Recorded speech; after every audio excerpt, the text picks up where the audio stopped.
Some mysteries begin with a single clue, but this one starts with a notebook that refuses to end. Page after page, line after line, the writing continues, looping back as if the story itself has no conclusion. It's a puzzle that defies logic, a trap for the mind, and the perfect challenge for Sherlock Holmes. Welcome to my channel, where every story pulls you into a new mystery. Every case tests your instincts, and every clue brings us one step closer to the truth. In today's case, Holmes confronts a riddle hidden inside a notebook that seems to write itself, a mystery so strange. Even he begins to question the limits of reason. Stay with me till the end, because the secret behind this endless notebook isn't just clever, it's unsettling. And before we dive in, hit that subscribe button so you never miss a mystery. And tell me in the comments where you're watching from. Detectives from every corner of the world are welcome here. So, pick up your cup of tea and get comfortable, because today's case is worth every second until the very end. Chapter 1: The Impossible Crime. It was upon a chill February morning, the mist lying low upon the streets of London, that I found myself once again ensconced in the familiar armchair by the fireside of our Baker Street rooms. Holmes had returned late the previous evening from some errand which he had not deigned to explain, and now he sat cross-legged upon the settee, his dressing gown hanging loosely about him and his long, nervous fingers pressed together beneath his pointed chin. His eyes, those hawk-like eyes which had read more crimes than all the tomes of Scotland Yard, were half closed in an attitude of reverie. Yet the faint quiver at the corner of his lips betrayed a mind afire with speculation. The morning papers lay strewn upon the carpet in a disordered heap, but it was neither politics nor scandal which claimed his attention. Instead, he held in his hand a small, leather-bound notebook, so worn at the edges that its cover had lost all trace of its original hue. I observed with some curiosity the strange intensity with which he regarded that humble object, turning its pages slowly, as though each line were a cipher concealing the very heart of a mystery. "You are puzzled, Watson," said he, without raising his eyes. I laughed. "I admit as much. Is that the diary of a client, or the prize from some Oriental bazaar?" Holmes tapped the notebook lightly against his palm. "Neither, my dear fellow, though in this volume lies a problem which should engage our faculties to their utmost." Before I could press him further, there came a sudden and urgent rapping at the door. Mrs. Hudson admitted, a gentleman whose disheveled attire and agitated countenance spoke of both haste and distress. His coat was still powdered with the grime of the street, and his gloved hands trembled as he removed his hat. "Thank heaven I have found you," cried he, in tones hoarse with anxiety. Holmes rose with that quiet courtesy which ever marked his dealings with the afflicted. "Pray compose yourself, sir, and take this chair. You have the advantage of your name." "Alfred Penberry," said the stranger, seating himself with an effort. I am a clerk in the service of Mr. Horace Linden, the philanthropist. He sent me to you indeed, sir. We are ruined if you cannot lend your aid." Holmes inclined his head. "Proceed, Mr. Penberry. State your case with all the clarity you can command." The man moistened his lips and began. "It concerns a notebook, Mr. Holmes, singular notebook belonging to Mr. Linden. It contains no figures of account, no addresses, no memoranda such as you might expect, but rather How shall I put it? An endless succession of words, whole pages of them, written without sense or punctuation, yet in a hand as neat as copperplate. For years, Mr. Linden amused himself with this strange exercise, adding to the volume nightly, as others might keep a diary. He called it his notebook with no end. Holmes' brows contracted slightly, but he did not speak. Last night, continued Penberry, the notebook vanished. It was locked in the library drawer, the key to which never leaves Mr. Linden's possession. Yet, when he sought it this morning, the drawer stood open, the lock uninjured, and the notebook gone. Worse, still on the table lay a single sheet of paper, bearing these words, "The end begins." No other sign of intrusion could be found. "Interesting," murmured Holmes. "Pray, describe the library."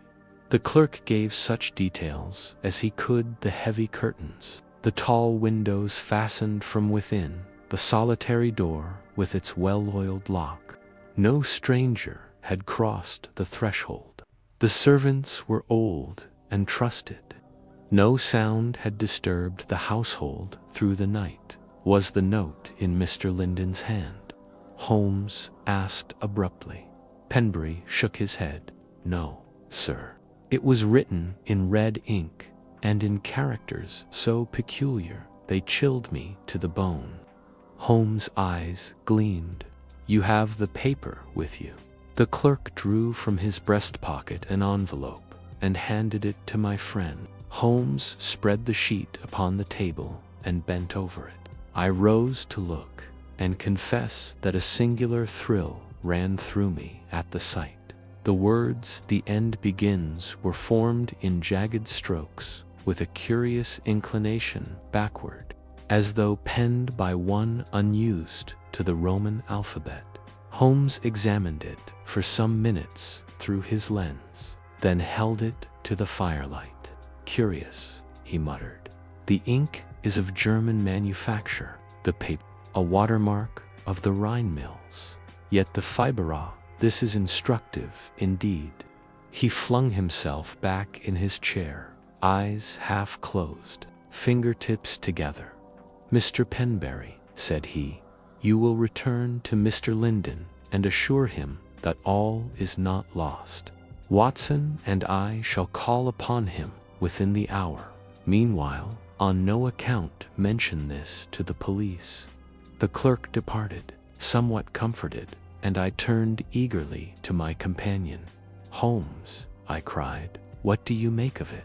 A notebook filled with endless words vanished from a locked drawer, and that sinister message, what can it portend?" Holmes smiled faintly.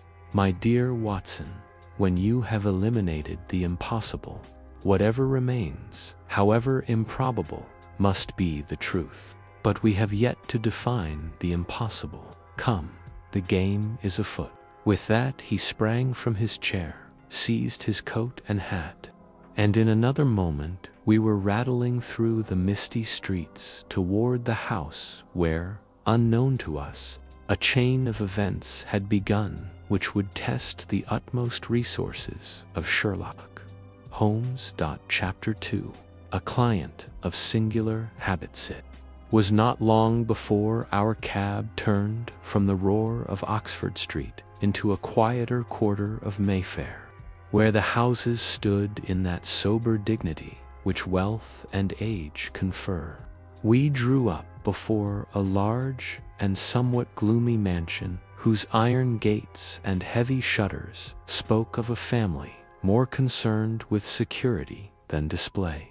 Mr. Penberry, who had preceded us by a few minutes, met us at the door and ushered us, without delay, into the library, the very theater of the strange occurrence which had so agitated him.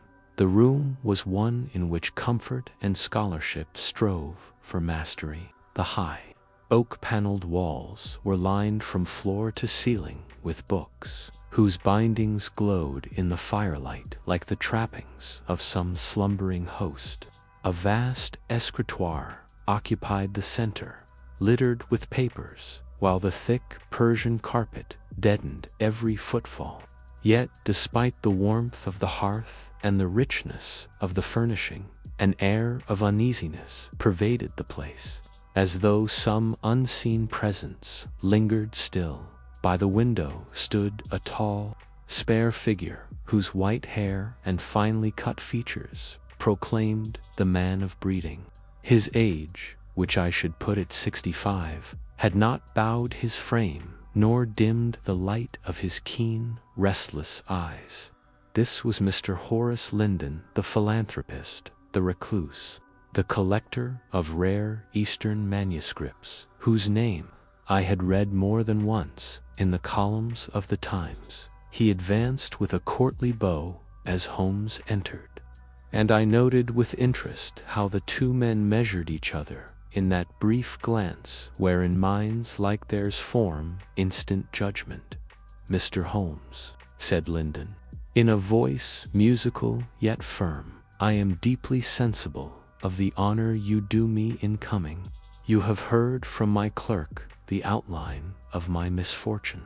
"Briefly," Holmes replied, seating himself with his easy, languid grace, "but I prefer the statement from your own lips. Be precise, I beg you, and omit nothing, however trivial." The old gentleman inclined his head. "You must know, sir, that I am a man of simple habits. The world calls me wealthy, but I have little taste for its pleasures. Books are my solace books, and the innocent diversion of my pen. For 30 years I have kept a private notebook, not a journal, mark you, but a record of words only, words that please me by sound or association.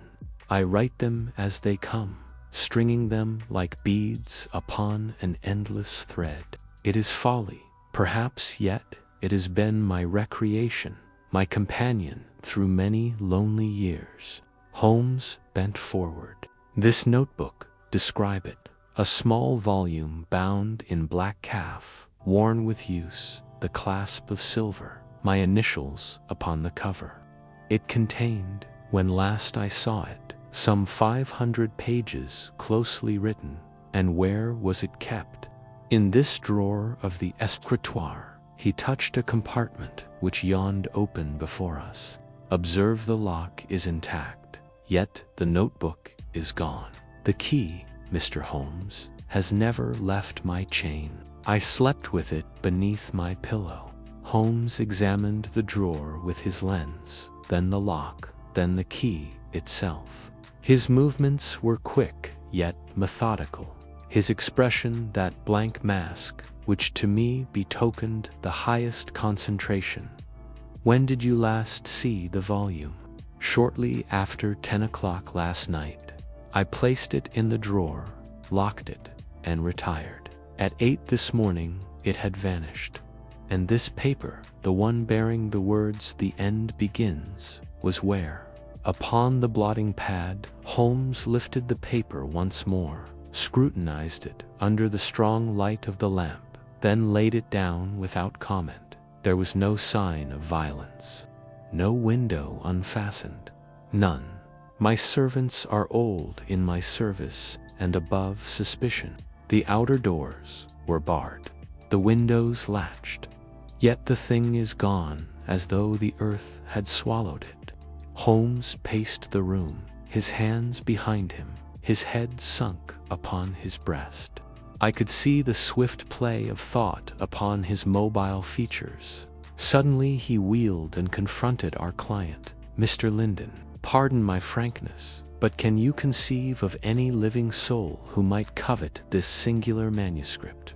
The old man hesitated for an instant. "None, unless, indeed," he broke off abruptly, his face clouding. "Unless," Holmes prompted gently. "It is too absurd," said Linden, with a forced laugh. "A mere fancy." "Dismiss it, Mr. Holmes." Holmes' eyes narrowed, but he let the matter pass. "One more question. Are you enemies?" "Enemies? A philanthropist, Mr. Holmes, is seldom without them. I have thwarted speculators, exposed charlatans, and closed the purse to many a pretender. But what is that to a book of idle words? Holmes made no reply. He stood for some moments lost in thought, then turned to Penberry. "Mr. Penberry, kindly order that no person leave the house until I have spoken with each. The servants first, then any visitor who has crossed this threshold within the week. Dr. Watson, your notebook, if you please." As I drew forth my pencil, I could not repress a thrill of anticipation. The atmosphere of that stately room seemed charged with mystery, and in the calm, incisive tones of my friend, I read the promise of that intellectual duel in which his genius was so delighted. What could it mean, this vanished volume, this cryptic message, this air of vague foreboding which clung about our client like a shadow? I glanced at Holmes. His eyes were bright, his nostrils dilated, the thin lips compressed to a mere line. I knew the signs. Some clue infinitesimal, perhaps, had kindled the spark of certainty within his brain. But he spoke no words. Only, as we left the library to begin our round of questions, I caught the low murmur that fell from his lips like the opening move of some vast and hidden game. The end begins, yet the beginning is the end. Curious, most curious. Chapter 3. The first clues, a scene of deception. Holmes wasted no time in plunging into his work. Before the servants could be assembled, he devoted his attention to the room itself, moving with a cat-like ease that seemed in strange contrast to his languid bearing of an hour earlier. To watch him at such moments was to understand the true nature of his genius, a combination of cold reason and almost feline instinct, both working in silent harmony. "Close the door, Watson," said he, dropping onto his knees before the "We shall begin at the heart of the matter." I did as he bade me and stood over him while he examined the lock with a lens so minute that it might have escaped the eye of a watchmaker. "Observe," he murmured, pointing to the metal rim. "No scratch, no wrenching. This was no act of violence. The key alone would open it, and the key, we are told, lay beneath the owner's pillow. Then the thief, precisely. Whoever removed the book either possessed the key or contrived to open the drawer by other means which left no trace. Curious, extremely curious." He passed lightly over the blotting pad, holding it between his eyes and the lamplight, then turned to the carpet beneath the desk. There he remained for some minutes, his head close to the ground, his long fingers straying delicately among the pile. Suddenly he uttered a low exclamation and rose with a speck of something white upon his fingertip. "Chalk, Watson. A fragment no larger than a pin's head, yet it speaks volumes." "Chalk?" I repeated blankly. "Precisely. And this," he pointed to a faint smear upon the inner edge of the drawer. "Chalk again. Now what inference would you draw from chalk in a gentleman's library, miles from any builder's yard?" I shook my head. "I can conceive of none." Holmes smiled that inscrutable smile of his. "Nor need you. Your task is to observe. The inference is mine. Let us proceed." He moved next to the windows, testing each fastening with elaborate care, then the fireplace, where he spent several moments sounding the hearth with his knuckles. From thence his attention wandered to the bookshelves, which lined the walls in serried ranks. More than once he drew out a volume, glanced at its edges, and replaced it, humming softly the while. "It is as I thought," he muttered at length. The pattern repeats. What pattern? I ventured to ask, but he made no reply. His eyes, quick and bright as a hawk's, had fixed upon a little table near the door, where a vase of hothouse flowers drooped in its crystal prison. He bent suddenly, examined the polished surface, and whipped out his lens once more, a smear faint, yet unmistakable. Watson, what do you make of that? I stooped and peered, but could discern nothing save a dull blur upon the glossy mahogany. A greasy deposit, said he, straightening himself. The trace of a thumb yet, not of any ordinary hand. Observe the breadth, the curious contour of the bala. But you lack the eye, my dear fellow. Never mind. The fact is noted. At this juncture, Penbury entered to announce that the household was assembled. Holmes nodded curtly. Bid them wait. One more moment, Watson, and I am yours. He strode to the escritoire, drew forth the remaining papers, and spread them upon the blotting pad. They were letters, for the most part, bearing dates within the week trivial. Everyday communications such as pass between a man of means and his agents. Yet Holmes examined each with scrupulous care, holding some to the light, testing others with a drop from his reagent bottle, until at last he flung them aside with a gesture of impatience. Nothing save the obvious. And now, to our human material. Come, Watson. The stage is set. The curtain rises. We found the servants grouped in the great halla picturesque assembly, with the firelight gleaming on snowy aprons and the somber livery of the footmen. Holmes's manner had grown suddenly alert and incisive. The lazy grace was gone. The keen flame of energy burned in every movement. One by one they passed beneath his scrutiny. The gray-haired butler, with his air of stately propriety, the trim housekeeper, demure yet watchful, the footman, the maids, the coachman, whose ruddy face bespoke honest service. Holmes addressed a few swift questions: where they had spent the night, what they had heard, what visitors had come within the last week. Their replies were prompt, consistent, and, to my ear, devoid of guile.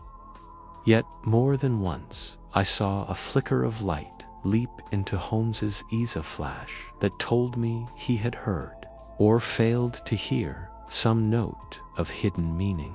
He jotted a word or two upon his cuff and dismissed them with a nod. When the last had gone, he turned to Linden, who had watched the scene with growing agitation. "You are certain," said Holmes, "that no stranger crossed your threshold yesterday?" "None save the postman." "The postman? Describe him." "A tall fellow, dark, with a black beard, though, indeed, I scarce observed him." Holmes's fingers drummed upon the table. "And the letters were, they delivered in the usual fashion?" "Yes, in the hall. My clerk received them." Holmes wheeled sharply upon Penbury. "At what hour?" "About 7, sir." "Hum. And you observed nothing unusual, no hesitation, no slip of the hand?" "Nothing whatever." Holmes stood for a moment in deep thought, his gaze wandering to the fire, where the logs crumbled into ruddy ash. Then he uttered a low laugh that boded ill for someone. "Watson," said he, "you will oblige me by noting the sequence of events. Here we have a vanished volume, a lock unforced, a cryptic message, chalk where chalk should not be, and last but not least a greasy thumbprint of singular formation. Add to these the casual visit of a postman whose beard may be false, and whose letters may be other than they seem. The plot thickens, my dear fellow, the plot thickens." He turned suddenly to our client, who had sunk wearily into a chair. "Mr. Linden, said he, with a courtesy that had in it something of command. "I shall trouble you to remain within these walls until further notice. The danger is not past. On the contrary, it grows. Good night, and bolt your door."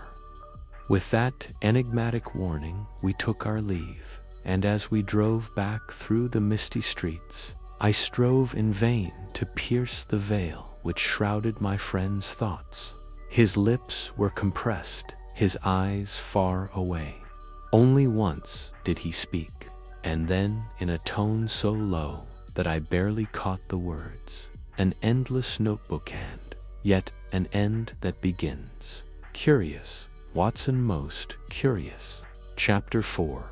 The Gathering of Suspects. The following afternoon saw Holmes and myself once more in the somber paneled library of Mr. James Linden's residence. A bleak, cheerless day brooded over London, and the mist without pressed thick against the windows like a grey shroud. Within, the great fire roared upon the hearth, yet seemed powerless to dispel the chill which hung about that chamber. Chill born not of weather, but of human apprehension. Holmes stood with his back to the blaze, his long, lean figure outlined against the flickering glow. In his attitude there was that quiet mastery which bespoke command of every fiber. His clear, searching eyes traveled slowly round the circle of faces before him, the faces of those whose fortunes or liberties might hinge upon a single word. Mr. Linden had obeyed my friend's injunction to summon the entire household, and now, by Holmes's request, certain other persons connected with the case had likewise been admitted. Thus, in addition to the servants whom we had briefly questioned on the previous night, there were now present Mr. Linden's nephew, Mr. Adrian Felton, a young man of some 18-20, with a pale, eager countenance and eyes that burned too brightly for my liking, and a lady whose entrance caused Holmes to bow with that rare courtliness of which he alone was master. "This is Miss Celia Tremaine," said Linden, his tone betraying a nervousness he strove in vain to conceal. She was known to my late brother and honored us with her company upon occasion." The lady acknowledged the introduction with a grave inclination of the head. She was, I judged, in the early 30s, tall, dark, with features of classic regularity and a bearing of singular composure. Yet there was that in the depths of her lustrous eyes which suggested a nature passionate and resolute. Holmes motioned us all to be seated. "I shall crave your patience for a few brief questions," said he, in that even voice which conceals more than it reveals. "Pray understand that my sole object is to restore to Mr. Linden a possession of peculiar value, the disappearance of which may, if unchecked, entail consequences graver than any of us can foresee." A subdued murmur followed, quickly hushed by the quiet authority of his glance. He turned first to Felton. "You reside here, I think?" "For the present, yes," returned the young man, flushing slightly. "My uncle has shown me great kindness since my affairs took an unfortunate turn." "Unfortunate? A mere speculation, ill-advised. The city, Mr. Holmes, is a cruel arena for the inexperienced." Holmes inclined his head as one who notes a trifling circumstance, then passed on. "Miss Tremaine, when did you last see the missing volume?" Her voice, rich and low, vibrated through the hushed room. "2 nights ago, in this very chamber. Mr. Linden showed me a passage of unusual beauty, one which spoke of life as an unending script, where the last page is but the first rewritten." Holmes's lids drooped for an instant, a sign I had learned to interpret as deep mental activity. "And you handled the book?" "Yes." "Did you remark aught unusual in its aspect, any erasure, any inserted leaf?" "Nothing, saved that its pages seemed more numerous than before, as though it had grown during the years it lay upon that shelf." "A singular fancy," murmured Holmes. "And yet, well, imagination sometimes lights the path of fact." "Thank you, madam." He addressed himself next to the servants, plying them with queries so swift and searching that their answers seemed wrung forth by sheer force of will. From the butler, we learned that no stranger had been admitted save the postman, whose dark beard still haunted Holmes's thoughts. From the housekeeper, that a small bundle of old keys had vanished some weeks before, though none had deemed the matter worth report. The maids contributed little beyond timid protestations, and the coachman swore roundly that no vehicle had approached the gates at unseasonable hours. Throughout this catechism, Holmes's manner was smooth and courteous, yet I marked how his eyes darted from face to face, noting each tremor of lip, each flutter of eyelid. Once only did that mask of impassivity break, and then with startling abruptness, "Mr. Felton," said he, "you are, I perceive, a smoker of Egyptian cigarettes. May I trouble you for one?" The young man stared in amazement. I have none, indeed. "And yet, pardon me, the faint aroma clings to your cuff." And here he stooped and plucked from the carpet a shred of gilt paper. "Here lies a fragment of the very brand. Strange that you should deny what this trifling witness proclaims so eloquently." Felton's color deepened, but he met Holmes's gaze with an effort at composure. "If you must know," said he, "I smoked one in the garden late last night." The air was heavy. I sought relief. "In the garden, precisely." Holmes's tone was one of bland acquiescence, yet I read in the sudden gleam of his eye that the answer, far from satisfying him, had added a fresh strand to the tangled skein. The examination ended at length, and the group dispersed with ill-concealed relief. When the last echo of departing footsteps had died, Holmes sank into a chair and closed his eyes. For several minutes he sat motionless, the thin blue spirals from his pipe wreathing about his hawk-like features. Then, with a gesture of impatience, he sprang to his feet. "Watson," said he, "we stand at the threshold of events which may darken ere they brighten. There is fear in this house, fear masked by courtesy, yet deep as the roots of crime. Mark you that, and mark also the curious interplay of forces, the vanished keys, the postman with the beard, the chalk that should not be, and above all, the phrase upon that scrap, 'The end begins.' Bah, the notebook is not gun, it moves." "Moves?" I echoed in bewilderment. He laid a hand upon my arm. "Come, my dear fellow.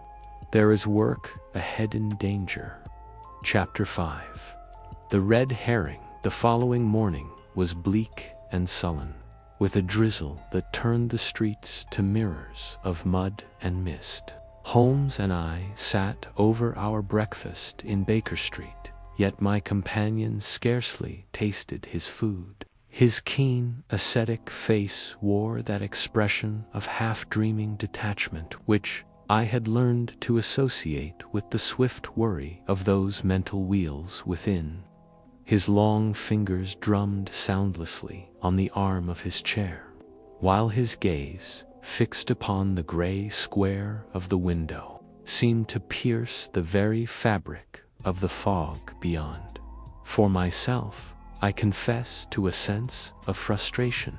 The fragments we had gathered out, words, vanished keys, the behavior of Felton, the strange composure of Miss Tremaine floated in my mind like motes in a sunbeam, brilliant yet intangible.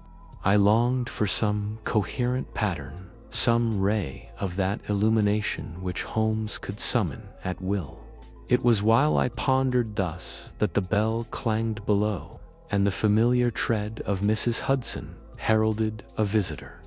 A moment later, Inspector Lestrade stood in the doorway, brisk, dapper, and exhaling the self-importance of officialdom. "Morning, Mr. Holmes." "Doctor." He shook the rain from his coat and advanced, rubbing his thin hands. "I thought I'd drop in before you'd time to run too far ahead of us. Curious affair, this Linden business, though. Between ourselves, I fancy we've touched bottom already."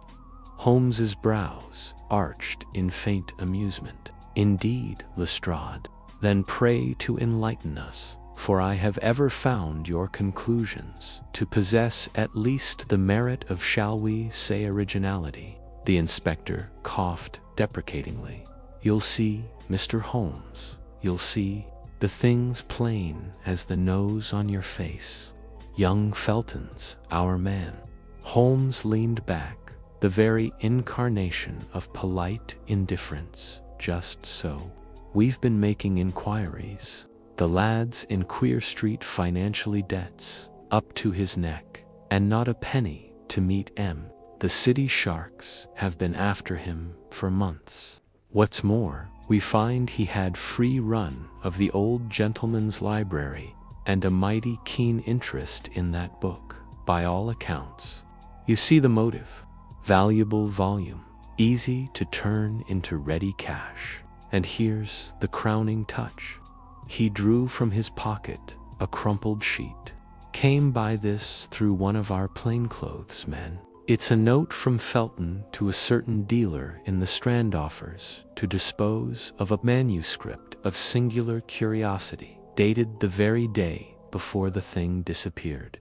Holmes took the paper, glanced at it, and handed it back without comment. "Well, Mr. Holmes," cried Lestrade triumphantly. "My dear inspector," said Holmes, with that air of languid courtesy which concealed the rapier thrust, "if your theory be correct, the case is indeed disarmingly simple. Permit me one question. Has the dealer in question received the manuscript?" Lestrade's crest fell slightly. "Well, no. He says the young gentleman never called, but that proves nothing. Felton lost his nerve, perhaps were meant to choose another market." "Precisely. And the chalk upon the sill, the fragment of verse, the vanished keys." Lestrade frowned. "Trifles, Mr. Holmesmere. The main point is motive, and we've got it." Holmes smiled faintly and rose. "My dear Lestrade, you are a living testimony to the axiom that the obvious is often the least probable. Still, your industry merits commendation. Meanwhile, I purposed a small excursion. Watson, your hat." Within 10 minutes, we were rolling eastward through the streaming streets, Lestrade left to hug his comfortable illusion. Holmes spoke little during the drive, save for an occasional cryptic remark that deepened rather than dispelled my perplexity. At length, we drew up before a somber edifice whose windows stared blankly upon a narrow, greasy thoroughfare. Above the door hung a faded board inscribed, "J. Kestrel Bookseller and Curiosities." A bell tinkled as we entered, and from behind a littered counter there rose a stooping figure with pince-nez, astride a beak-like nose. Holmes advanced with that negligent ease which masked his keenest efforts. "Good morning, Mr. Kestrel. I believe a gentleman wrote you lately touching a certain manuscript." The dealer adjusted his glasses and peered shrewdly. "Quite true, sir. A hasty scrawl. Nothing came of it. Kestrel produced it. Holmes compared it with the copy Lestrade had shown. Identical, he murmured. And the gentleman, did you know him? Never clapped eyes on him, sir. But if you ask me, the dealer lowered his voice. He was anxious to keep dark about the thing. Asked if I could take it off his hands without too much talk, as he put it. Holmes thanked him and turned to go. At the threshold he paused. One last question, Mr. Kestrel. Did he mention the title? I said it was called The Notebook with No End. Queer name, eh? Holmes's eyes gleamed for an instant. Queer indeed. Good morning to you. As we gained the street, I could contain myself no longer.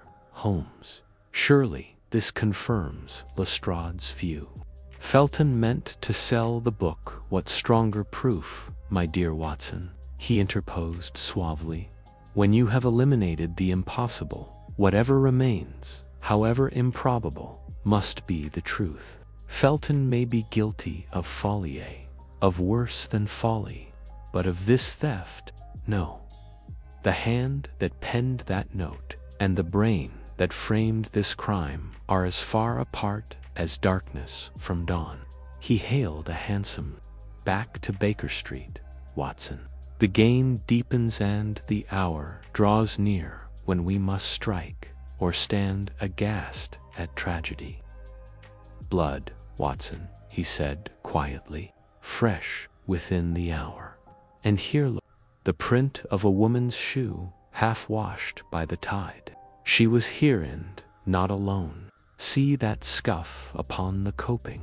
Something heavy dragged and a rope mark beside it.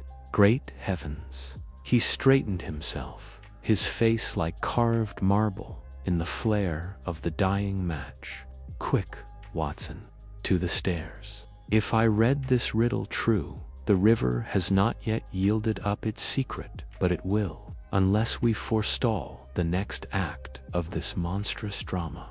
Chapter 8. Holmes tests a theory. Holmes stood for a long moment upon the wet flagstones, his lean figure outlined against the livid gleam of the river lamps. The match he had struck had burnt itself out, leaving us in darkness save for the yellow glow of a distant jet of gas that fought vainly with the mist. There is little more to be done here, Watson, he said at last, in that calm, even tone which always heralded a swift and decisive movement of his mind. Our quarry is elusive, but not invulnerable. Each act of the drama brings him closer to his own undoing. But Miss Tremaine, I began hotly, is alive, he cut in, with an emphasis that startled me. Else these footprints were meaningless, this blood but idle pageantry. No, Watson, she was taken from here by force or by persuasion, which we shall learn ere the night wanes. He turned abruptly, and I had all but to run to keep pace with his long, nervous stride. Where now? I panted, as we gained the Strand and hailed a passing hansom. To Baker Street by way of the telegraph office. Once within the cab, he leaned forward, his hands clasped, his aquiline profile etched in keen relief against the blur of the fog-stained window. You observed the rope mark, Watson? Assuredly. And the drag upon the coping? Yes. Then picture to yourself the sequence. A boat moored under shadow of the stairs, a rope past some weight hauled over. Yet not a body, for the angle forbids it.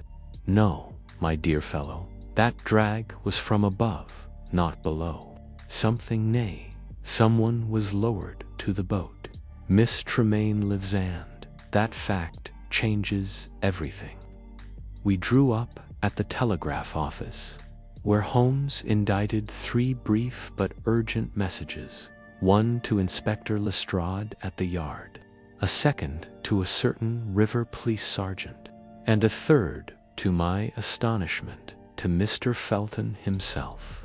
When I ventured a question, he smiled grimly. A trap, Watson, a trap baited with that which the foe desires, above all. If he be the man I take him for, he will strain every nerve to grasp it, and in the act betray himself. Come.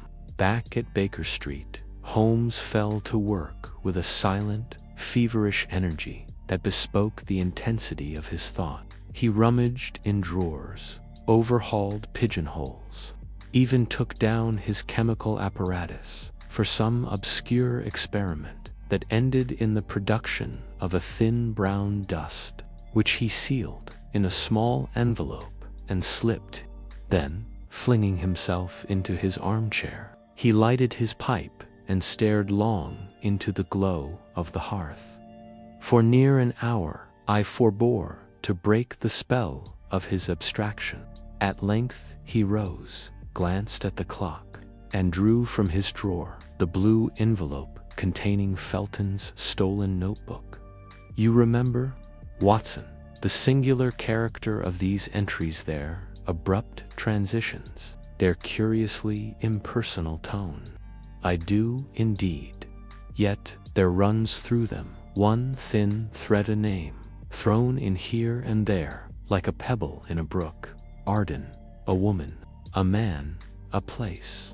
We know not, but this much is clear. Arden is the pivot of the whole dark machinery.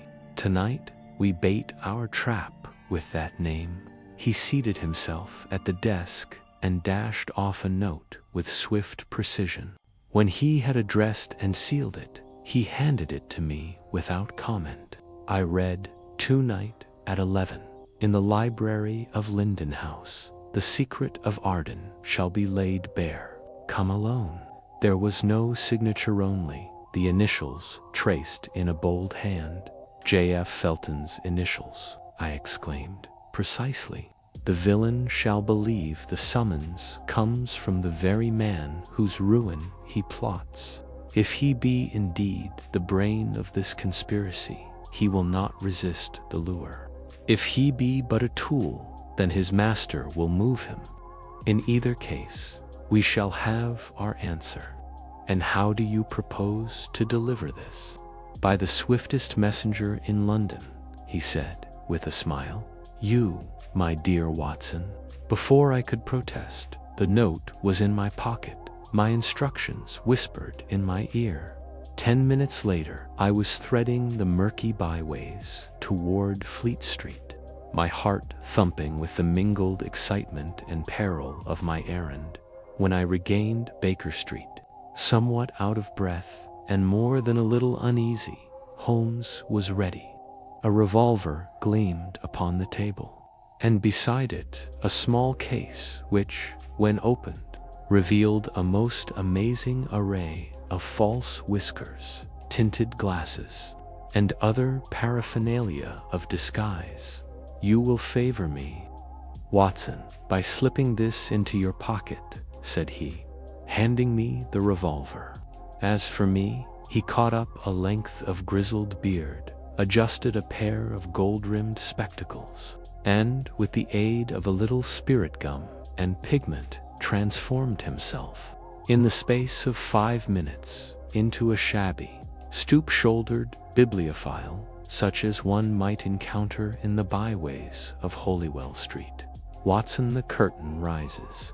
The clock marked 11:15 as we stepped forth into the dripping darkness. Our cab rattled swiftly westward. Not a word passed between us. Yet I knew from the tense set of Holmes's lips, from the glitter in his deep-set eyes, that the supreme moment was at hand. Chapter 9. A second attempt. The culprit strikes again. It was a bitter night, with the fog clinging in sodden wreaths about the lamps, and the rain falling in a thin, pitiless drizzle that soaked to the marrow.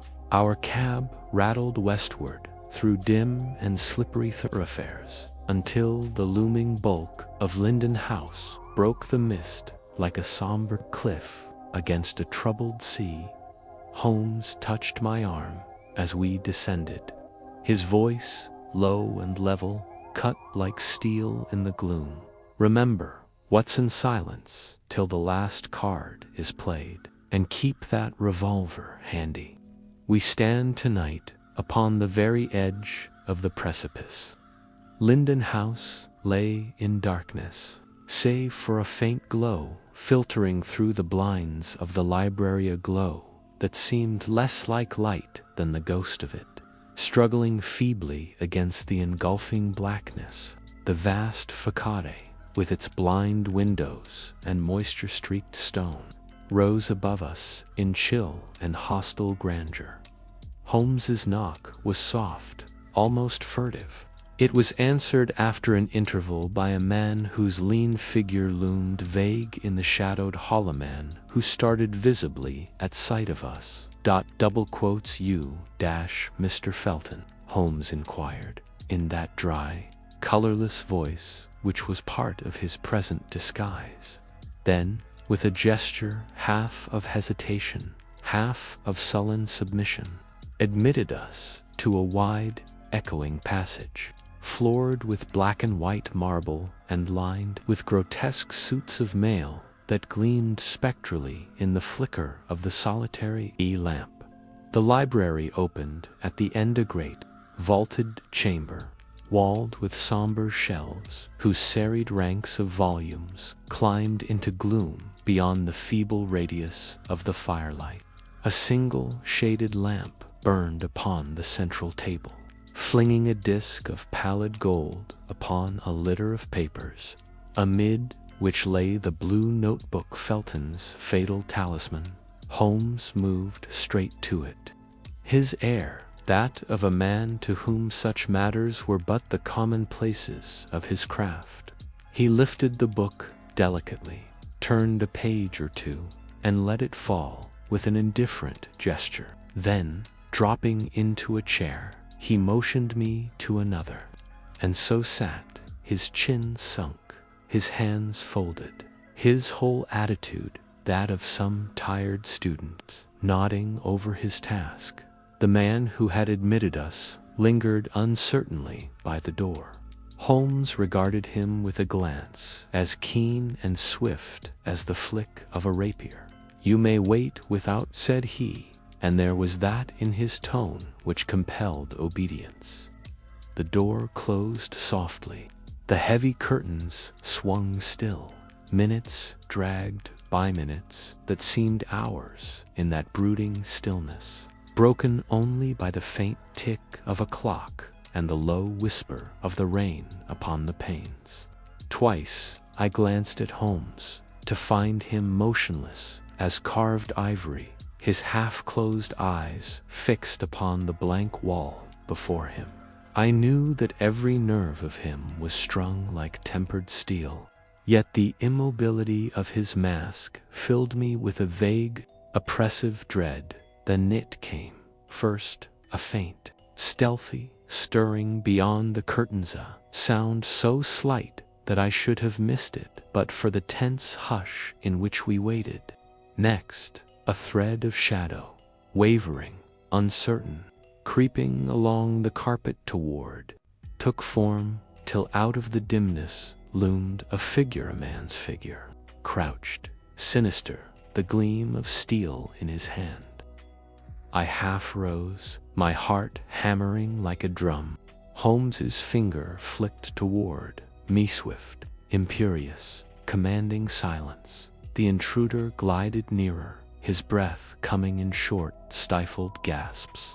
He paused, bent low over the table, his hand shot out, and in that instant Holmes sprang. It was like the leap of a panther. One sinewy arm locked the fellow's throat, the other wrenched the weapon from his grasp. There was a hoarse cry, a crash of overturned chairs, a scuffling that shook the very walls. Then the man lay prone, his wrists manacled, Holmes standing over him with the quiet mastery of a swordsman who has driven home his thrust. "Quick, Watson, the light." I snatched the lamp, and held it aloft. Its glow fell full upon the prisoner's face, and a cry of sheer amazement broke from me. Good heavens! Lestrade was right, it is right. Holmes's smile was cold as frost. So our pious philanthropist stoops to theft, and if need be murder. The mask is down, my friend. The name of Arden was bait enough to draw you from your lair.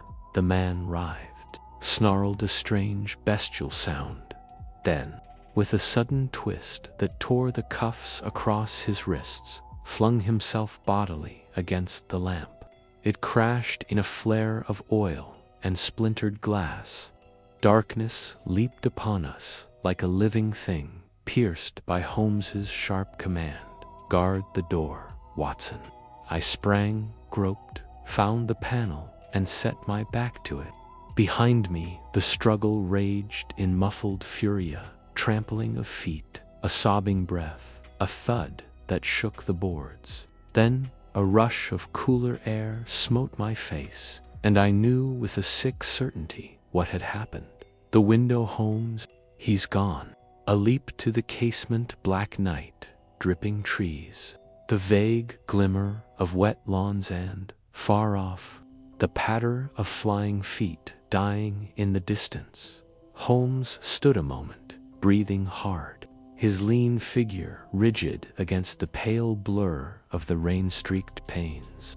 Then he turned, and in the dim glow of the rekindled fire I saw that his gray eyes shone with the light I knew so well, the light that meant triumph snatched from disaster. Gone for the moment, he said quietly. But he has left his spoor, and more than his spoor. The game, Watson, is afoot, and by all the gods of justice, I swear he shall not slip us now. Chapter 10. The true motive begins to surface. The flight of our quarry left a shadow upon my spirit, which even Holmes's undaunted composure could not wholly dispel. We returned to Baker Street in grim silence, the sodden streets sliding past like phantoms in the yellow blur of the lamps. When at last we reached our rooms, Holmes flung his wet cloak across a chair, drew his long limbs to the hearth, and sat smoking in that impenetrable abstraction which was his refuge when thought pressed heavily upon him. For my part, I was weary to the bone, yet sleep was far from me. The picture of that dark figure leaping through the casement haunted me with a sense of bafflement that was little short of despair. What demon motive had driven an honored name to such lengths? What secret venom lurked beneath the fair-seeming surface of a life devoted outwardly, at least, to philanthropy and the arts? Holmes broke the silence at last, his voice low, even as though he mused aloud rather than addressed me. Consider, Watson, the man risks ruin, dishonor, the gallows, perhaps. For what? For the temporary possession, of a paltry notebook whose contents to the uninitiated eye are as meaningless as a child's scrawl. Is that the act of a vulgar thief? Assuredly not. Here lies something subtler, grimmer than the mere lust of gold. You think then, said I, that these pages conceal some cipher, some dangerous secret? Holmes's thin lips curved in that enigmatic smile which ever set my curiosity aflame. My dear fellow, when you have eliminated the obvious, even when the obvious takes the shape of robbery, you must grope among shadows for your truth. And in this case, the shadows are cast by Arden. I started. The name of that ill-starred man, whose end had set all these wheels in motion, had fallen seldom from Holmes's lips. You spoke with Miss Arden, I ventured. I did, he answered shortly. Then, after a pause, she knows more than she dreams. And the one man who held the key our quarry tonight fears that knowledge as he fears the noose. Hence his desperate stroke. It failed, and his eyes gleamed like steel in the firelight. It taught us much. He rose abruptly, took the blue notebook from its wrappings, and spread it open upon the table. I bent over it with a growing sense of bewilderment. Page after page of close crabbed writing figures, interlaced with symbols, fragments of foreign tongues, odd diagrams that hinted at mathematics yet eluded comprehension. Here and there, a word stood forth in startling isolation: Nemi, via Apia, Phocion names that breathed of alien lands and vanished ages. "What do you make of it, Watson?" Holmes asked quietly. "Nothing," I confessed. "It is a riddle without a clue." "Precisely," said he, "and riddles of this order are not penned to amuse the idle hour. They are masks drawn close about faces men dare not show the world." He closed the book with a snap, his face set in those grim lines which told me that his brain was grappling with forces deep and perilous. At that moment, Mrs. Hudson entered with a telegram. Holmes tore it open, scanned its contents, and flung it toward me. "Felton gone. Rivington seen near Dover. Watch posted." Lestrade. Holmes's nostrils quivered with a swift intake of breath. "So, he doubles like a hunted fox. From Kensington to the CIK argues desperation, Watson, and desperation is but the prelude to recklessness. We shall hear of him again soon." He strode to the map that hung above his desk, ran a finger along the southward roads, and marked 2 points with his pencil. "Felton, Rivington. They move on parallel lines that converge at one sinister center, the memory of Arden, I tell you. Watson, behind this tangle of ciphers and lies yawns an abyss of old guilt, old treachery, black as the night that hides our man. And before dawn breaks, we may stand on its very brink." His voice had sunk almost to a whisper, but in the stillness it thrilled like the low clang of a tocsin. For a space he stood motionless, his gaunt figure etched in shadow against the glow of the hearth, his eyes fixed upon some far horizon that only his spirit saw. Then, with a gesture at once abrupt and commanding, he wheeled upon me. "Load your revolver, Watson. There is work to do, work that will call for a steady hand and a clear head. Within the hour we start for Boot. Let me first verify one link in the chain. A mistake here would wreck all." And before I could question him, he had snatched his hat and was gone, the door swinging behind him with that sudden energy which bespoke the coming storm. I sat staring into the fire, the blue notebook lying like a coiled serpent on the table, its enigma mocking me with the silent menace of things half known. Somewhere in that maze of symbols lurked the clue to Arden's fate, to Rivington's frenzy, to the dark secret that was drawing us like blind men along the edge of a gulf. And Holmes alone in the night was matching his wits against it, staking his life perhaps on the hazard of the next throw. How long I waited, I know not. The clock's slow tick seemed to pulse like the beating of some monstrous heart. Then, all at once, the sound of a quick step on the stair, the door flung widened. Holmes stood before me, his eyes alight with that fierce, cold fire which heralded the supreme moment of the chase. "Watson," he cried, and his hand fell on my shoulder with a grip of steel. "The mask is torn. I hold the clue at last. Rivington's bolt will be shot before dawn end. We must be there when the string is drawn." Chapter 11. The bait Holmes' grand strategy from the journals of Dr. John H. Watson Holmes wasted no breath in explanation.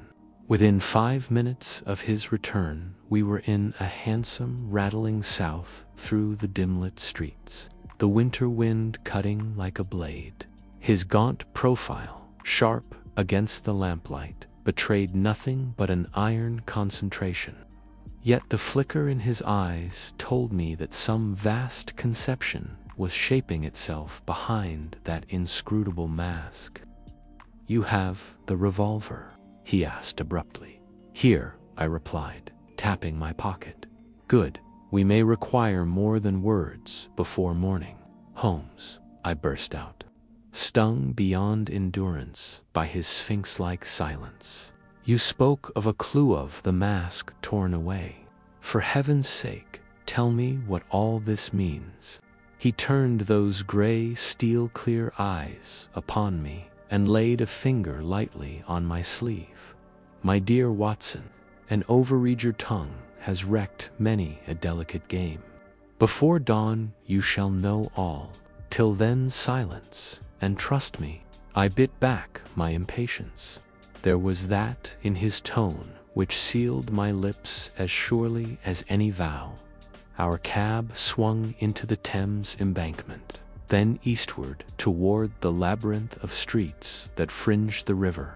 At last we drew up before a dingy warehouse, its black bulk looming like some crouching beast against the misty sheen of the water.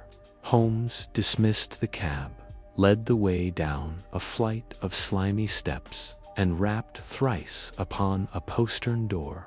It opened on the instant, and a lantern flare showed the rugged features of Inspector Lestrade.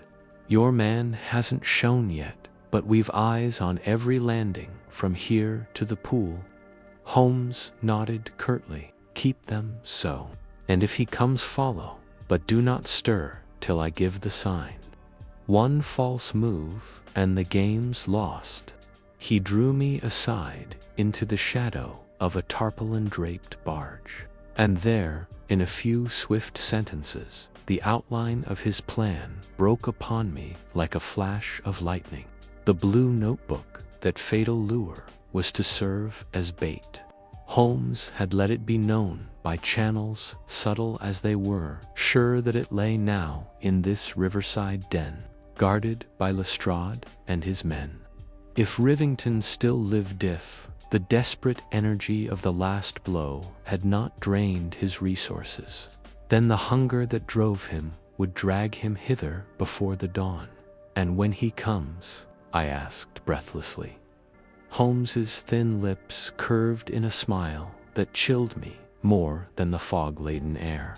"When he comes, Watson, we shall learn whether the madness that grips him is guilt or terror of a truth that would shatter empires." He said no more, but, crouched in the gloom, his long fingers playing idly with the steel-springed clasp of the notebook case, I could feel the tension throb in the darkness like the muffled beat of a drum. Somewhere beyond the dripping piles, a tug hooted mournfully.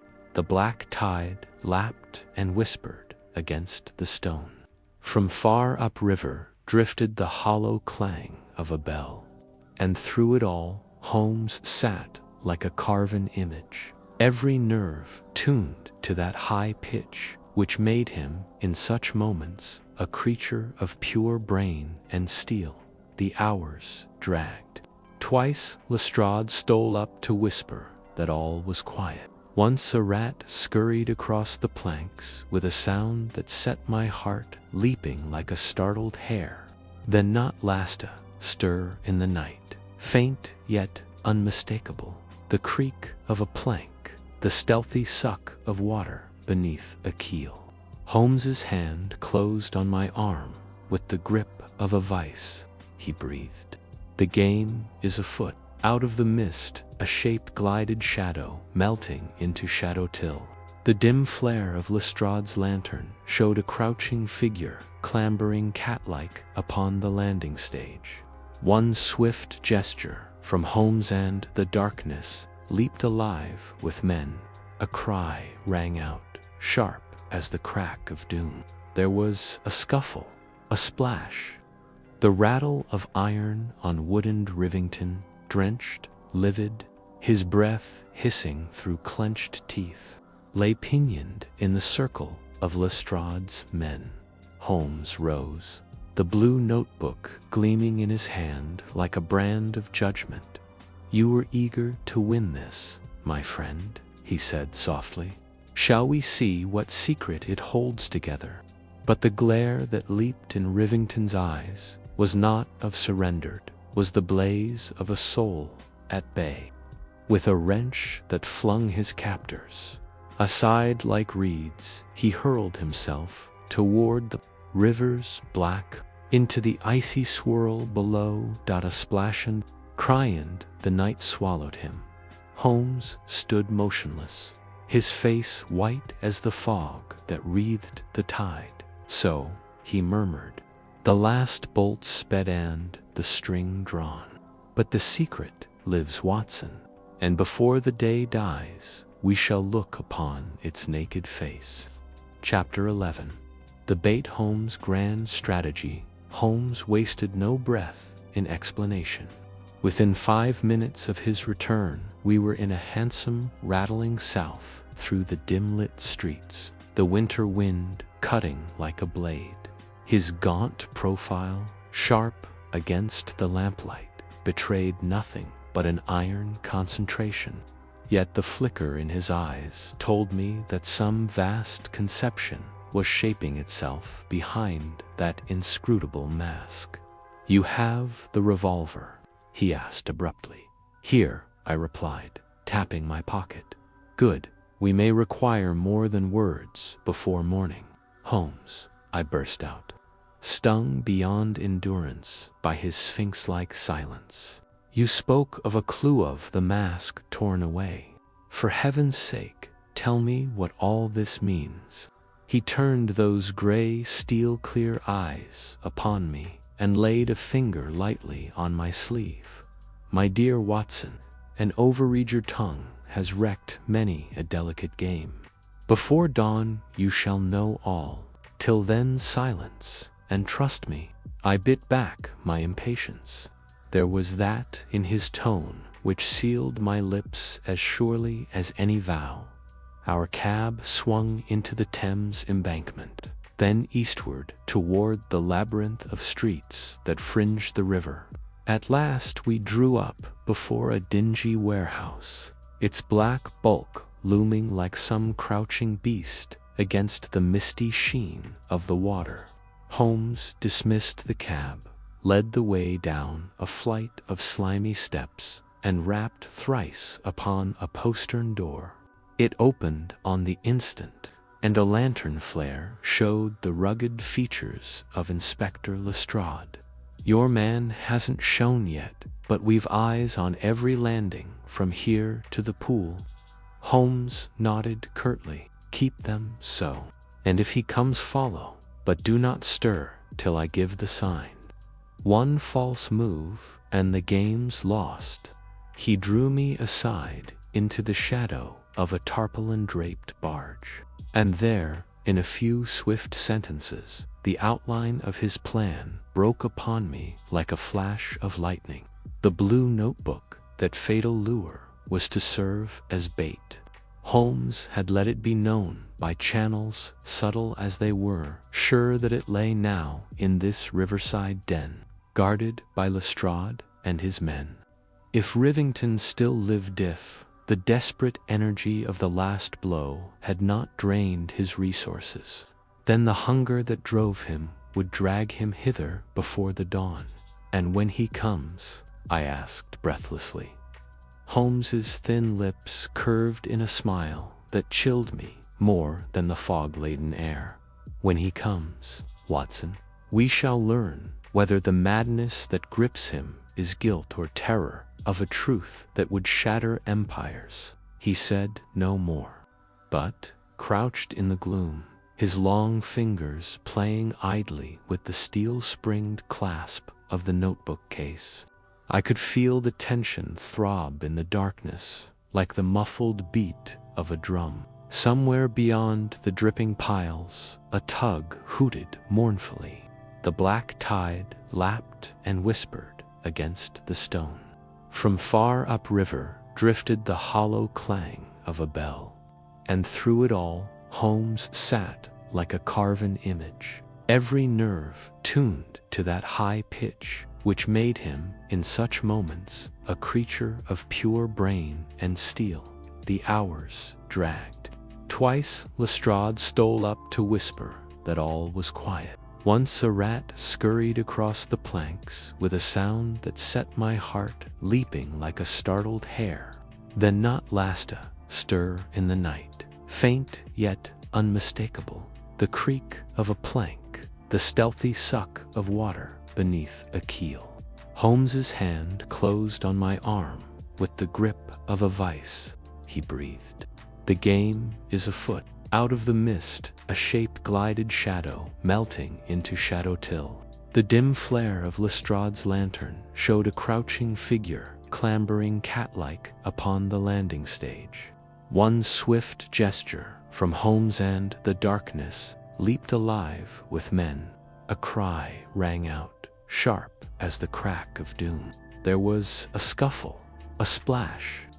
The rattle of iron on wooden Rivington, drenched, livid, his breath hissing through clenched teeth, lay pinioned in the circle of Lestrade's men. Holmes rose, the blue notebook gleaming in his hand like a brand of judgment. "You were eager to win this, my friend," he said softly. "Shall we see what secret it holds together?" But the glare that leaped in Rivington's eyes was not of surrendered, was the blaze of a soul at bay. With a wrench that flung his captors aside like reeds, he hurled himself toward the river's black, into the icy swirl below. A splash and cry, and the night swallowed him. Holmes stood motionless, his face white as the fog that wreathed the tide. "So," he murmured, "the last bolt sped and the string drawn. But the secret lives, Watson, and before the day dies, we shall look upon its naked face." Chapter 12. The moment of recognition. For a long while, we stood upon that slimy landing stage, peering into the black, swirling flood where the man had vanished. The tide boiled and eddied among the piles, bearing up fragments of driftwood, but of Rivington there was no trace. A boat was launched. Lanterns swung to and fro across the sullen current, but the river, grim keeper of its own secrets, gave back nothing save a mocking ripple and the wash of its iron tide. Lestrade muttered an oath and turned away. "That's an end of it, Mr. Holmes," said he, with the dour resignation of a man whose quarry has slipped the net. Holmes made no answer. His gaunt figure loomed like a spectre in the lantern glow, the spray glistening on his hawk-like features. He held the blue notebook still, the clasps of which shone like steel under the yellow light. "An end," he said at last, very softly. "Nay, Lestrade, the end is not yet. It is but the first whisper of a revelation that shall shake more than one man's soul before the day dies." He wheeled suddenly upon me, his eyes burning with that cold, inward fire I knew so well. "Back to Baker Street, Watson, and with speed. There is work for us, yet work that calls for every nerve and sinew." I followed him in silence, my mind whirling with question upon question. What lay behind this tangled skein of violence and flight? What secret could drive a man to risk the ghastly clutch of the Thames rather than face the word of Sherlock Holmes? And why that strange, frozen look in Holmes's eyes, the look of a mind wrestling with some specter from the very deeps of knowledge? Within an hour, we were in our familiar sitting room, the fire crackling, the lamplight warm upon the old worn armchairs that had seen so many dramas unrolled. Holmes flung off his dripping cloak, tossed the sodden notebook upon the table, and stood long without speech, his fingers drumming a restless tattoo upon the mantel. At last he spoke, abrupt staccato, like pistol shots. "Watson, the cipher, the cipher. Did you note these figures, these strange permutations scrawled upon the inner leaves? I knew them the instant I saw them at Chainwalk, but the key eluded me. Till now." He snatched the notebook, his lean face suddenly alight with the radiance of discovery. Swift as a weaver's shuttle, his pencil darted across the paper figures, symbols, letters, grouping and regrouping under that tireless hand. I watched, fascinated, as link after link fell into place, till at last he flung down the pencil with a cry that rang like steel on steel. "Watson, it is here. The truth, the naked, staggering truth. A plot so subtle, so audacious, that for years it has run like a poisoned vein beneath the very surface of our civilization. Do you see now why Rivington fought like a wolf, why he chose death rather than speech?" I stammered, "Something what? I cannot tell." My brain was whirling. The shadow of some monstrous revelation seemed to brood upon the room like a thundercloud. Holmes paced the carpet, his long arms swinging, his voice vibrant with the passion of the chase. "These men, Watson, these gray-faced men who move behind the veil, they struck at Whitehall, at Downing Street, at the very nerve center of empire. And Rivington, poor devil, he was but the pawn, the dupe, the broken reed in their hands. Yet the cipher speaks, the cipher cries aloud. I hold their secret here."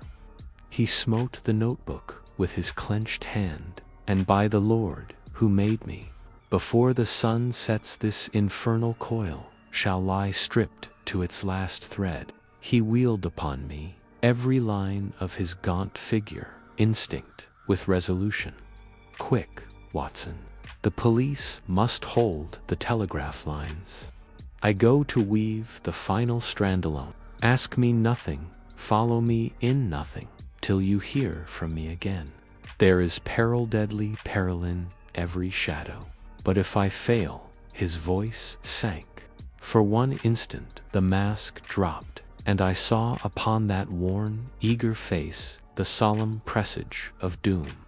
Then, with a gesture curt as a sword stroke, he was gone out into the fog-wrapped streets, leaving me with the crackle of the fire, the silent notebook on the tableland, the chill sense that the very foundations of our ordered world were rocking to their fall. Chapter 13, the final attempt to escape.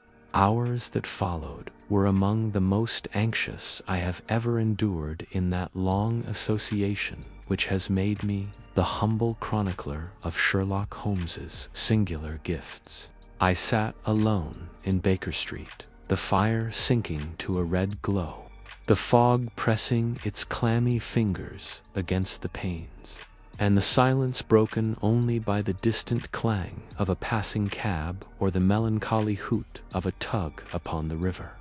On the table lay the accursed notebook, its iron clasps now sprung, its pages littered with cabalistic symbols and sinister names. I turned them with a shudder, striving vainly to pierce the meaning of those crabbed characters. What awful secret did they mask? What hidden hand had set this train of crime and terror in motion? My thoughts circled like a caged thing, and ever they came back to Holmes alone, unarmed, moving like a shadow through that labyrinth of peril. It was close upon midnight, when the sharp peal of the bell shattered the stillness. I sprang up with a cry of relief, only to have it die upon my lips. For the man who staggered into the room was not Holmes. He was a rough fellow, soaked to the skin, his coarse features twisted with fear, and his eyes rolling like those of a hunted beast. Before I could speak, he slammed the door behind him and crouched against it, panting. "Where's Holmes?" he gasped. "For God's sake, where is he?" I stared. "What do you want with Mr. Holmes?" "They'll kill me if they know I've come. But I can't stand it no more. I'll split. I will. Tell him, I've got the papers, the real papers." His words broke in a choking sob. He fumbled at his breast and dragged forth a sodden packet tied with string.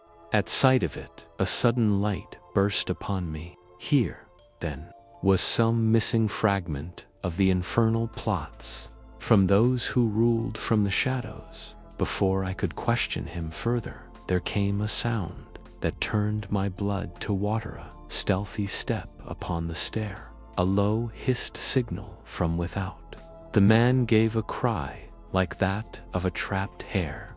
"They've tracked me. Christ help us, they're here." In an instant, I had the revolver from the drawer and sprang to the door. Even as I did so, it burst inward beneath a giant thrust, and 3 men leaped like wolves across the threshold.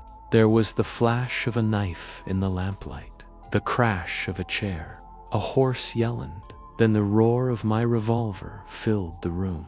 One man reeled back with a scream, clutching at his shoulder. Another struck at me with a bludgeon that sent the sparks dancing before my eyes. I was down, half stunned, when there came a voice, calm, vibrant, deadly as the crack of doom. "Drop it, you houndswhore. By heaven, I'll drop you." Through the haze, I saw Holmes with his lean face set like iron, his revolver leveled, his figure blocking the doorway like the angel of judgment. There was that in his eye which cowed even those desperate men. With muttered curses, they shrank back, dragging their wounded comrade with them, and, in another breath, they were gonna vanish into the night as silently as they had come. Holmes sprang to me, raised me with that strong, sinewy grip I knew so well, and in a trice had the bolt shot and the blind drawn. Then, without a word, he stooped to the huddled figure on the floor, the stranger who had sought our aid. But life had flickered out, even as we fought. The knife that gleamed so evilly a moment had found its mark in that frenzied scuffle. Holmes knelt, motionless, his head bowed, his long fingers resting on the dead man's breast. When at last he rose, his face was gray, his lips compressed like steel. "They have struck their last blow, Watson," he said, very low. "The net tightens. Before the next sun rises, this city shall see the mask torn from a power that has worked its will too long in darkness. But the cost, God, forgive us, the cost will be heavy." He turned to the sodden packet, tore away the string, and spread its contents beneath the lamplight. A swift glance, a nod, and his eyes met mine eyes, blazing with that cold, inexorable flame I had learned to fear. "Now, Watson, now the game runs to its bitter end." Chapter 14. Holmes closes in the final clue revealed for some minutes after that dreadful scene in Baker Street. Holmes remained immovable, his eyes fixed upon the yellowed pages spread before him. The dead man lay where he had fallen, his coarse features stamped with the frozen mask of terror, while beyond the curtained windows the great city throbbed and murmured, unconscious of the grim tragedy enacted within those 4 walls. At last, Holmes straightened himself with a sudden, almost fierce energy. His long fingers brushed back the dark hair from his brow. and the old fire leaped in his gray eyes. "Watson," said he, "the last shadow has lifted. The remaining link week, though it seemed, was this." He touched the sodden papers with a finger that trembled ever so slightly. "I have read enough. The web is complete." "Then you know the truth," I cried eagerly. "I know more than the truth. I know the soul of the crime," he answered, his voice low, yet ringing with suppressed triumph. "Every move they made was but a ripple from a deeper tide, and that tide runs back years, back through broken lives and buried hatreds. Ah, Watson, how blind we were at first, how subtle the chain they forged." He fell silent, pacing the length of the room, his head sunk upon his breast, the papers clasped in one hand, the revolver glimmering in the other. Presently he paused and looked at me with that sudden, hawk-like keenness which was to me as the flash of steel in sunlight. "You are armed, Watson." "Yes." I tapped the pocket where my service revolver lay snugly in its worn leather case. "Good. We may have need of it yet." The blow they struck tonight was bold, desperate, even, but it was not their last. The master hand still moves, and before dawn it will make its supreme effort. He stooped, secured the dead man's packet, and locked it in the small steel box that had so often held the fate of men and empires. Then, throwing his cloak about him, he motioned me toward the door. "Where are we going?" I asked, as we passed down the stair, "to bring this long pursuit to its crisis?" "There is but one way left. Bait the trap and spring it." And for bait, he tapped his breast significantly. "The game must think itself the hunter, Watson. Only thus shall we snare it." The fog had thickened to a yellow wall through which the gas lamps glimmered like evil stars. We drove swiftly eastward, Holmes sitting bolt upright, his thin face set in that mask of iron Will I had learned to dread and to trust. Not a word passed his lips till the cab rattled into a narrow, ill-lit street of shuttered houses and noisome courts. There he checked the driver, paid him, and turned to me with a gesture of caution. "We are close upon them now," he whispered. "A word out of place, a step too loud, and the quarry bolts. Follow me on.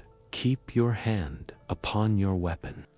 We slipped like shadows along a dripping wall, passed through a gate that creaked like a death cry, and came to a low door which Holmes opened with a key drawn from his pocket. Within was a long, bare passage smelling of damp and decay. At the end, a stair climbed crookedly into darkness. Holmes mounted it without pause, his tread noiseless as a cat's. On the landing above, a faint light glimmered under a door. Holmes bent his ear to the panel, and for an instant I saw his lean face lit with the old, grim smile, the smile that boded evil for some guilty soul. Then he turned the knob and stepped in. The scene stamped itself upon my brain like a flash of lightning. A bare, mean room, a table strewn with maps and coded sheets, and about it 3 men who sprang up with oaths that died to gasps of fear. At the head sat a figure I knew, the pale, sleek face, the narrow eyes like steel slits. "Good evening, Mr. Virel," said Holmes suavely, his revolver covering the group with deadly precision. "Pray, keep your seats. The little comedy has run its last act." Chapter 15.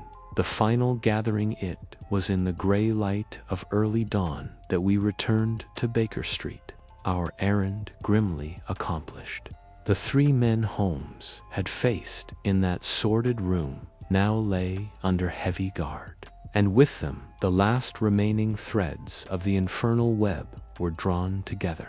Yet Holmes, far from yielding to fatigue, displayed an energy that amazed me.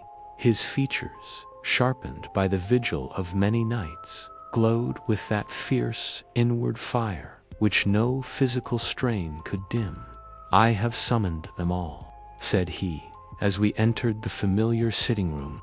"Every actor in this curious drama shall be present when the curtain falls. For there is more at stake than justice. Watson, there is truth, and truth must be unveiled in the full glare of day." He flung open the windows, letting in the pallid morning mist, and set about arranging the chairs with a precision that spoke of his inward tension. At the center he placed the small table, whereon rested the steel box, and upon it that sinister relic, the endless notebook.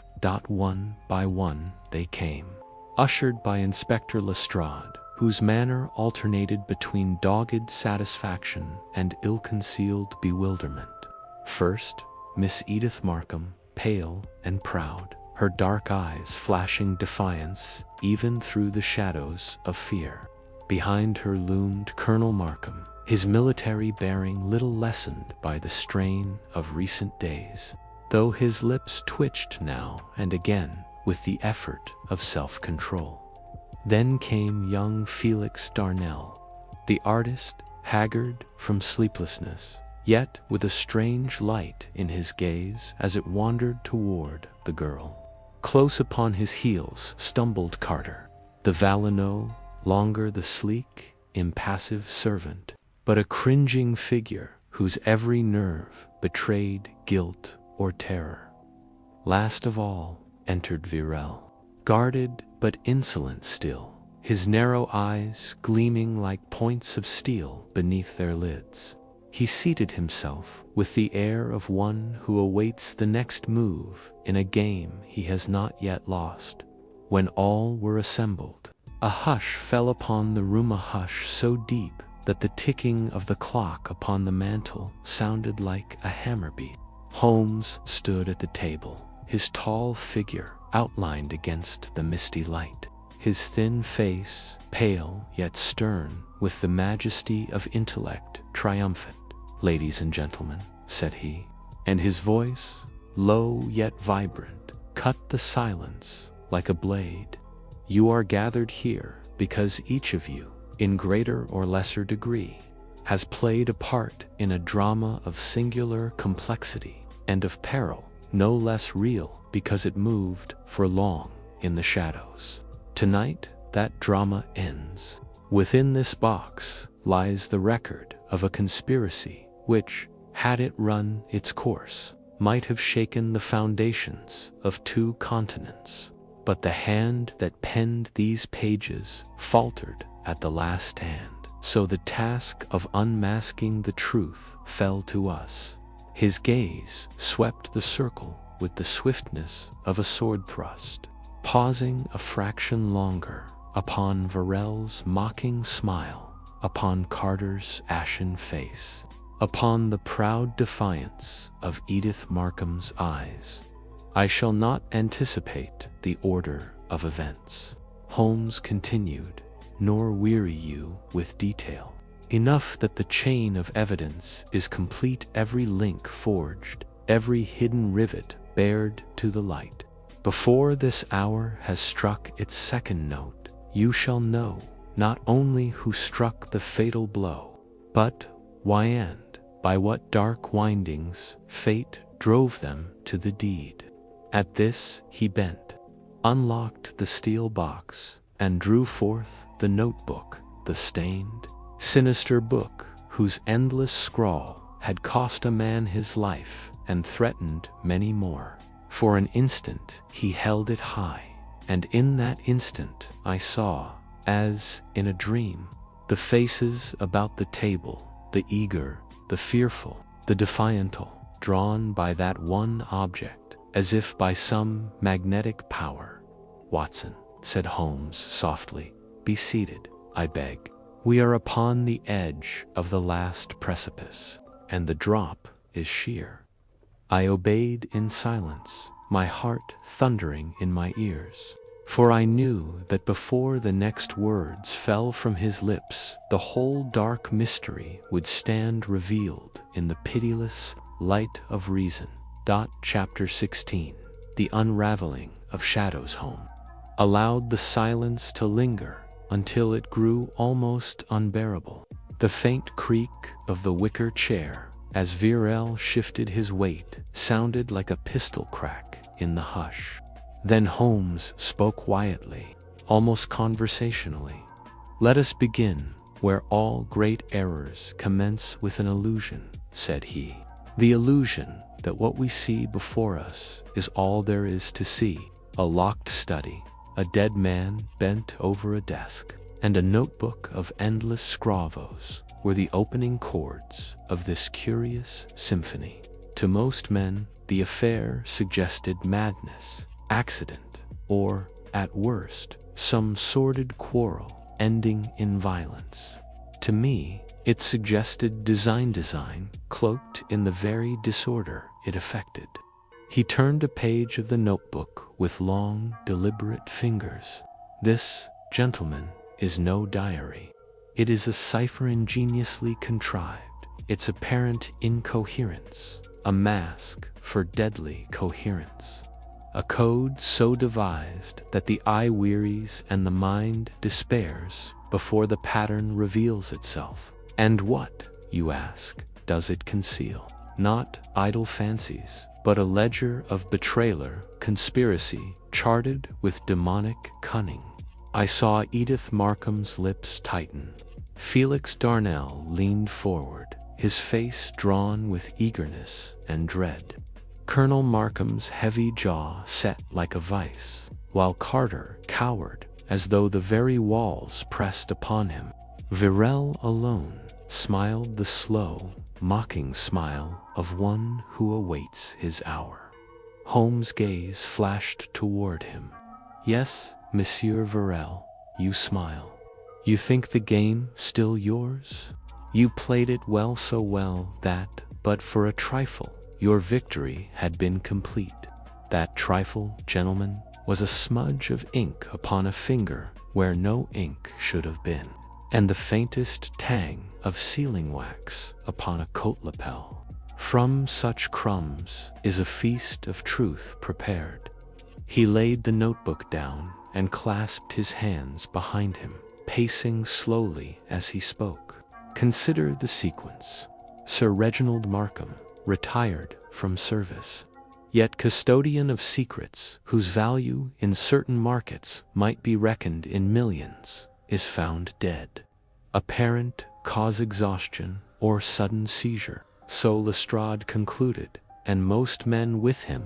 But why, I asked myself, should a man in the act of writing furiously, as the scattered sheets showed fall lifeless, without struggle, without cry, and why, above all, should that writing consist of words without reason, phrases without end? He wheeled sharply and pointed to Carter. The valet shrank, as though the finger were a sword. "You, sir, thought to impose that illusion. You were the first to enter, the first to raise alarm, and it was your hand that scattered the papers to lend color to your tale. But you blundered, you left behind a key that was not his, a smear of soil upon a rug that no gentleman's boot had trod. You were no murderer, Carter, merely a tool, and a clumsy one." A murmur ran round the circle. Lestrade half started from his chair. Carter covered his face with shaking hands. Holmes' voice rang cold and clear above the stir. The true brain lay elsewhere. When I traced the cipher, when I followed the trail through Paris and Brussels, through that den in Limehouse where we closed the net last night, the name that met me at every turn was one and the same. A name linked to whispers of anarchist plots, of blackmail, of secret traffic in state designs. That name, gentlemen, is Virel. At the sound, the Frenchman's smile hardened to a sneer. You cannot prove, he began, but Holmes' hand went up like a signal halting a charge. Proof, he said, with a flash of steel in his tone. You shall have proof enough to hang a regiment. But not yet, not quite yet. For there is one link still to fit, one mask still to tear away, before this coil of treachery lies naked to the sun. His glance swept to Edith Markham. She met it, unflinching, though the color ebbed from her cheeks. Miss Markham, Holmes said gravely, when I speak that final word, it will touch you nearest of all. A gasp broke from Felix Darnell. The colonel half rose with an oath. Holmes motioned them down, his face stern as judgment. Patience, my friends, he said softly. The end is at hand. Chapter 17. Outcome and Justice for a Moment. The room was a crucible of silence, broken only by the ticking of the mantel clock. Virel's eyes glittered like steel beneath a hood of contempt. Edith Markham sat white and rigid, while the colonel's massive hands clenched upon the chair arms until the veins stood out like cords. Holmes, as ever, was the calm pivot of that storm, his long fingers playing idly with the notebook, as though its monstrous secret were a trifle. You spoke of proof, said Virel at last, his voice low, vibrant with suppressed fury. Name it if you dare. Holmes inclined his head, as one humors a petulant child. Willingly, my dear sir. Observe this volume, its endless scrawl, these repeated phrases. To you, the cipher was a fortress. To me, it was a door left ajar.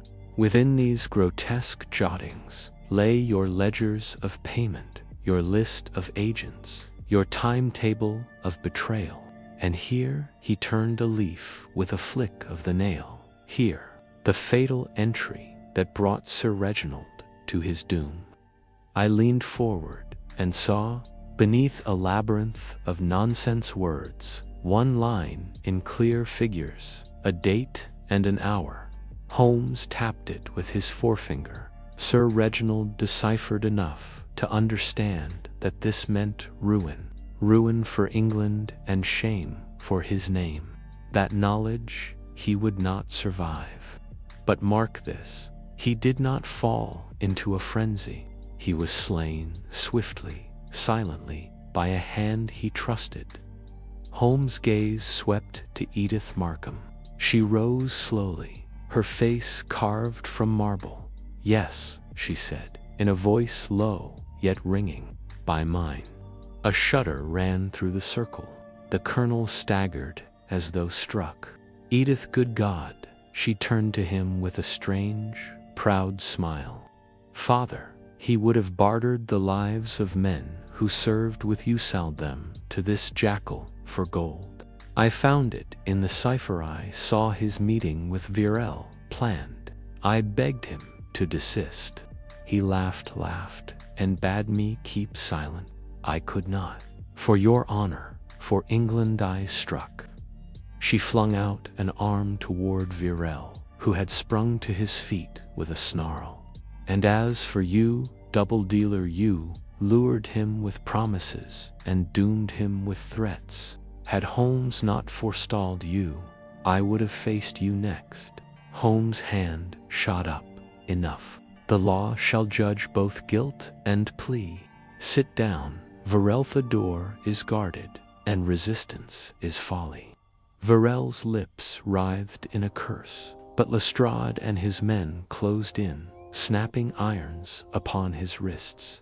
Carter, moaning, sank to his knees. Edith stood like a figure of tragedy, her eyes fixed on some far horizon where doom and deliverance mingled. Holmes stepped forward, and his voice, when he spoke, was softer than I had ever heard it. Miss Markham, your motive was high, Yet your act was deadly. Whether mercy tempers justice rests with the court. For me, the case is over." She bowed her head without a word or tear. As they led the prisoners forth, the colonel groped blindly for my arm. "Watson, my child, what will become?" The sentence broke, and he turned away, a giant, humbled.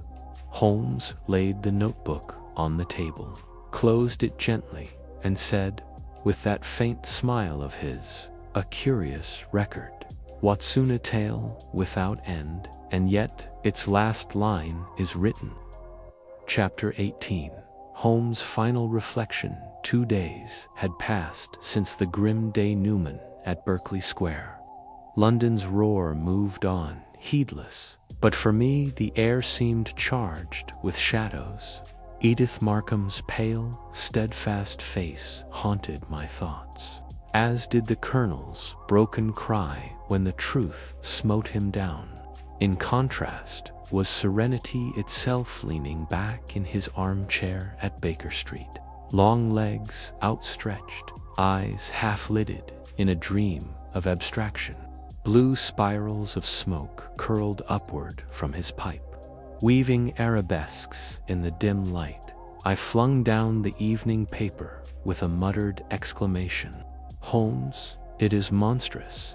They hail Varel's capture as the masterstroke, and scarce a word for you nor for her. They partake of the tragic daughter of a soldier's house, as though her life were some stage play for their amusement." Holmes smiled faintly. "My dear Watson, what matters? The public is a hungry child. It cries for bread and is content with crumbs. Let them feed on their sensations. Truth, after all, is no dainty for the crowd." He tapped the ash from his pipe and leaned forward, his gaze brightening. "What interests me is not their verdict, but the case itself. Case Watson, unique in my annals. Consider the elements: a cipher that mocked the eye, a villain cloaked in patriot's garb, a woman driven by a creed of honor to the ultimate crime. Add to this the irony of that title, a notebook without end.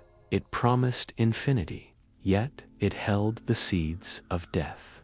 There is a certain grim poetry in that." I stared into the fire. "And yet her act, Holmes, was it wholly evil? She struck to save others, to shield a father's name." Holmes interposed gently. "Evil, my dear fellow, is a term for theologians. We deal with consequences. She slew a traitor, yes, but without trial, without law. England asks no such service at a woman's hands. The weapon that smites for righteousness may yet drip red with guilt." His tone deepened. The gray eyes softened in their steel. "And yet I do not judge her. Who can weigh the agony that wrung that blow from her? The code of her soul was stark, to guard honor though the heavens fell. Poor child. The world will brand her criminal, but history may call her something else." We sat silent for a space, while the fire's glow ebbed and flickered on the walls. At last I ventured, "Holmes, when did you first divine her share in the deed?" He smiled, one of those sudden flashes that lift the veil in an instant. "From the hour I saw her glove upon the it bore the faint smear of a drafting pencil, the very pencil that framed the false line in Sir Reginald's diary. That, and the look in her eyes when Varel's name was spoken. Watson, no woman feigns such loathing, save from the well of truth." From that moment, the notebook was no longer endless. Its last page was written in blood. I shook my head in admiration. "You are a magician, Holmes." He rose abruptly, his tall figure etched in the firelight, and laughed a sound as clear as steel on glass. a conjurer, perhaps, but with reason, not with wands. Magic is but logic in a mask, my dear Watson. He moved to the window, flung back the curtain, and stood gazing into the misty thoroughfare where lamps gleamed like yellow moons. London hums, he murmured, and none know how near it crept to shame. Yet the game is played, the board swept clean, and the players, where are they? Virel in chains, Carter babbling in a cell, and Edith, God help her, waiting for the slow tread of justice. A curious world, Watson, a world of riddles, and the greatest of them is man. He turned, his keen profile outlined against the night. And now, my friend, fetch your hat. There is a certain concert at St. James's Hall, and Sarasate plays Mendelssohn. After such discords as we have heard, let us seek a little harmony. And so, with that sudden swing from tragedy to art which marked his temper, Sherlock Holmes passed from the shadow of the notebook without end into the bright, brief music of a master's bow while, pondering his words, felt that of all enigmas in this dark case, the strangest and subtlest was the soul of my comrade himself.